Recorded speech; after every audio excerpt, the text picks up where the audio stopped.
अब सवाल ये है कि दिल्ली का तौकीर रजा कौन, ये सवाल हम इसलिए पूछ रहे हैं क्योंकि आपने देखा था कि बरेली में जो दंगा हुआ था, कैसे वहां पर भीड़ को इकट्ठा किया गया था, कैसे भड़काऊ नारे वहां पर लगाए गए थे, लोगों को बुलाया गया था। लगभग उसी पैटर्न पर दिल्ली में भी यहां बवाल हुआ है। तुर्कमान गेट पर पथराव के दौरान साजिश के कुछ सबूत सामने आए, आपको दिखाते हैं। भीड़ बुलाने का वीडियो भी सामने आया है। दुकानें बंद करके सब पहुंचो। पुलिस की कार्रवाई के वक्त का यह वीडियो बताया जा रहा है। एक और वीडियो सामने आया है जिसमें यह शख्स यह कहता हुआ सुनाई दे रहा है कि मुसलमानों जाग जाओ। वीडियो में कहा है वक्त है, जाग जाओ। भड़काऊ बयानबाजी का नया वीडियो भी सामने आया। मस्जिद पर बुलडोजर चलने वाला है, जल्दी मस्जिद के पास आ जाओ।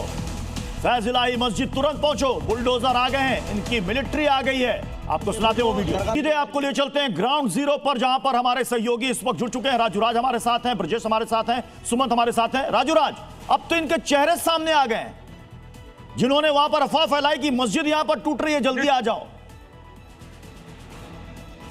देखिए, निश्चित तौर पर एक के बाद एक चेहरे अब सामने आ रहे हैं जिन्होंने अफवाह फैलाई। और जब यहां पर ग्राउंड जीरो के लिए हम पहुंचे तो तमाम लोगों ने बताया कि कैसे मोबाइल के जरिए लोगों को इकट्ठा किया गया और यहां पर बुलडोजर आई, वहां पर बुलडोजर की तस्वीर ली गई और तमाम मुसलमानों को बोला गया, मुसलमानों जाग जाओ, आज की रात काली करो, मुसलमानों के साथ अन्याय हो रहा है। ऐसी भाषा का प्रयोग करते हुए वीडियो बनाया गया और वीडियो को सर्कुलेट अलग अलग व्हाट्सएप ग्रुप के जरिए किया गया, लोगों तक पहुंचाया गया। उसके बाद लोग यहां पर इकट्ठा हुए और पत्थरबाजी की। और कहीं ना कहीं पुलिस अब इस एंगल से भी जांच कर रही है। पुलिस ने इस पूरे मामले में लगभग 10 लोगों को हिरासत में लिया, उनसे लगातार पूछताछ की रही है। लेकिन अब पुलिस के पास 100 से ज्यादा ऐसे वीडियोस और सीसीटीवी मिले हैं जिसके जरिए पुलिस उनकी पहचान कर रही है। कई वीडियो भी सामने आ गए, इसमें आप तस्वीरें देख सकते हैं कि लोग किस तरीके से लोगों को बुला रहे हैं, अफवाह फैला रहे हैं। और यहाँ के लोग भी ये कह रहे हैं कि उन्हें मोबाइल के जरिए सूचना मिली थी।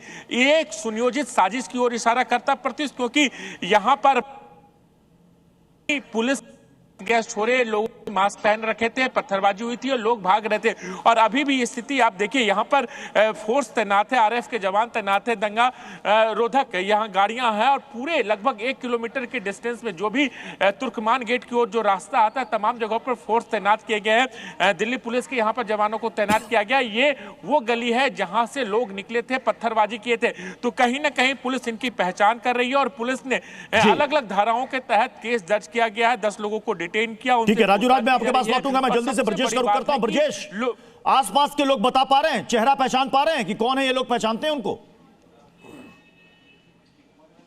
देखिए, फिलहाल अभी तो पुलिस जांच कर रही है और जो तस्वीर यहाँ की है वो ये है कि जो ये सरहद बनाई गई है, यानी सरहद के उस पार वो लोग हैं जो पत्थरबाजी कर रहे थे, जो पुलिस प्रशासन पर पत्थरबाजी करके उनको खदेड़ने की कोशिश कर रहे थे और उनके निशान भी यहाँ पे जमीनों पे हैं। अगर आप ये देखें तो ये जो पत्थर के टुकड़े हैं, इन्हीं का इस्तेमाल किया गया था जब पुलिस यहाँ पर आगे आई थी तो उसको पीछे खदेड़ने के लिए। और तमाम यहाँ पर रास्ते पटे पड़े हैं, जो यहाँ पे गाड़ियां हैं उनके नीचे भी मैं आपको दिखाऊं तो ये पत्थर के बड़े बड़े टुकड़े अगर पुलिस कर्मियों को लगते, अगर बाकी लोगों को लगते तो सोचिए उनका हश्र क्या होता, हाल क्या होता। हर जगह आपको इसी तरीके के टुकड़े दिखाई देंगे। ये निशान बताते हैं कि कितनी सुनियोजित तरीके से प्लानिंग की गई थी कि जब पुलिस यहाँ पर आएगी, जब इस गलियों में आएगी पुलिस भीड़ को खदेड़ने के लिए, तो कैसे उन्हें भगाना है। और इसीलिए पुलिस ने यहाँ पे पहरा लगा दिया है। ठीक सामने जो तमाम लोग आपको दिख रहे हैं, इन्हीं में से मुमकिन है कि शायद कुछ लोग हों जो पुलिस पर पत्थरबाजी कर रहे थे। और इसीलिए जो सीसीटीवी कैमरे यहाँ पे लगे हैं ना,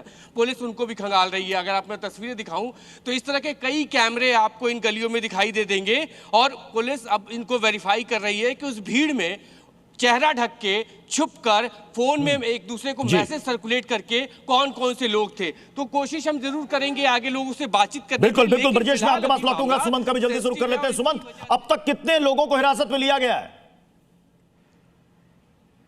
देखिए, तकरीबन 10 से ज्यादा लोगों को अब तक डिटेन किया गया इस मामले में। प्रत्युष और उनसे लगातार पूछताछ की जा रही है। लेकिन एक जिस तरह से हमारे सहयोगी दिखा रहे थे, मैं टॉप ये जो शॉट्स दिखा रहा हूं, देखिए अभी भी कुछ लोग आपको बिल्डिंग के ऊपर नजर आ रहे हैं। इसी तरह का मंजर उस वक्त भी था। जो भी ऊंची इमारतें हैं, क्योंकि ये देखिए तस्वीरें मैं आपको दिखा रहा हूं प्रत्युष, ये मस्जिद के ठीक सामने आप देखें ऊंची इमारतें और ये 2 गेट है जो सीधे कॉलोनी के अंदर जाता है।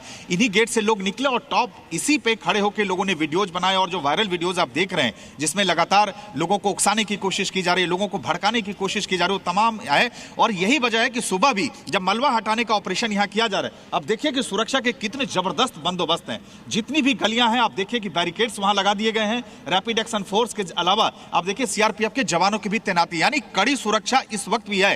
1 किलोमीटर के दायरे में पूरे इलाके को कॉर्डन ऑफ कर दिया गया है, बैरिकेड्स लगा दिए। हर बैरिकेड्स पे पुलिस और पैरामिलिट्री के जवान हैं।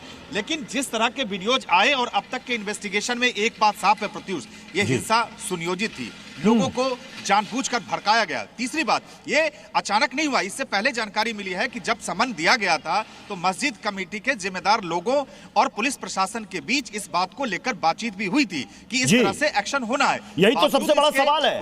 मस्जिद कमेटी को भी पता था, आपसी सहमति से यहाँ पर टीम वहां पर पहुंची थी, फिर वो कौन लोग थे जिन्होंने इसे भड़काया? ब्रजेश, क्या आसपास के लोग बता पा रहे हैं वीडियो देखकर? चेहरा तो बिल्कुल साफ है जो बार बार कह रहा है कि मुसलमान जाग जाओ, मस्जिद टूट रही है, अफवाह फैला रहा है।